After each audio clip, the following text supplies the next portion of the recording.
a soapbox for me is not whether you should be watching porn or not. What I do think is that keeping it away from minors, like any other drug, cigarettes, alcohol, if they're not physically ready for that dopamine drop, they shouldn't be ready for a porn dopamine drop either. Some of the most visited websites in the world are being blocked right now in North Carolina. PornHub.com and all of its sister sites are no longer accessible in the Tar Heel state because of a new law that went into effect for the new year.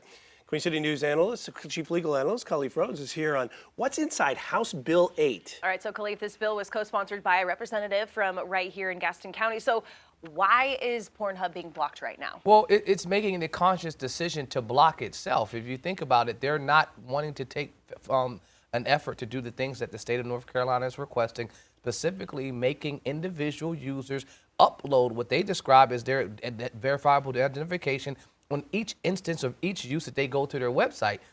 What PornHub is wanting them to do is something different, which is wanting them to use device-based verification as opposed to them uploading and PornHub having to store users' information. And they have a basis for why they want that to be done. They said when other states have tried this, specifically Louisiana, they said we complied with what Louisiana wanted the same way that North Carolina wanted, individuals to upload their data. And they said their data showed that 80% of their customer base went to other websites that didn't have that requirement. So it didn't stop what they were attempting to stop, which is people that aren't of age getting access to pornographic information. What it did show was that they just went to darker websites that didn't comply, kind of like the gun law requirements that people talk about, that Second Amendment rights don't change for law-abiding citizens, because if a person wants to go buy a gun, they'll just go buy it illegally anyway. PornHub's making that same argument, that listen, you guys are putting this extra hurdle in front of us, and we're just not going to participate. So it is a law. So can they do this indefinitely, or can PornHub do some sort of make good and then come back and try to amend the law? Well, if they comply, because they're a private company, they can decide to be wherever they want. So the state of North Carolina is not stopping PornHub from being here. PornHub is saying we're voluntarily blocking you, the user, from having an opportunity to get access to the site. And I have to say, you got to love the industry that we're in, because I didn't have that on my list of items that I thought we'd be talking about. Never thought we'd be talking about that, right? But you got to recognize that technology is out there where you have this company that's saying, I understand that you want, and they said we're at the forefront of wanting to ensure that kids don't get access to this data, but we don't want to do things just for the sake of doing them. We have to make sure we put protocols in place that can actually be verifiably checked. And if you're saying that an individual will have to upload their ID every time they use our website, they're just not going to do it.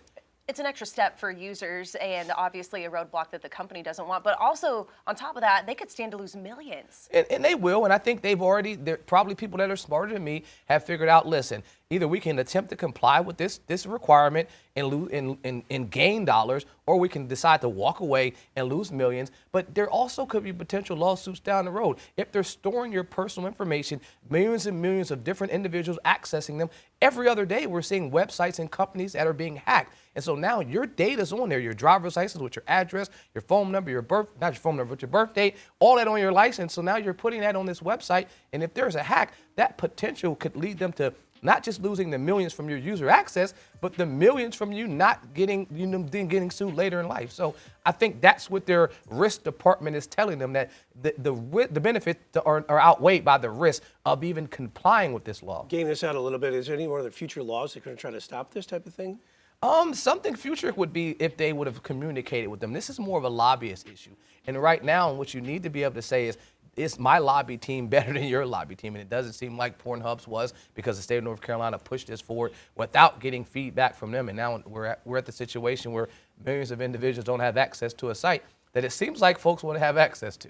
Yeah, it is the 4th most visited site in the entire world, according to our chief business correspondent, Taylor Young. So Wow. We'll see if this stalemate continues and what PornHub does next. Khalif, thank you.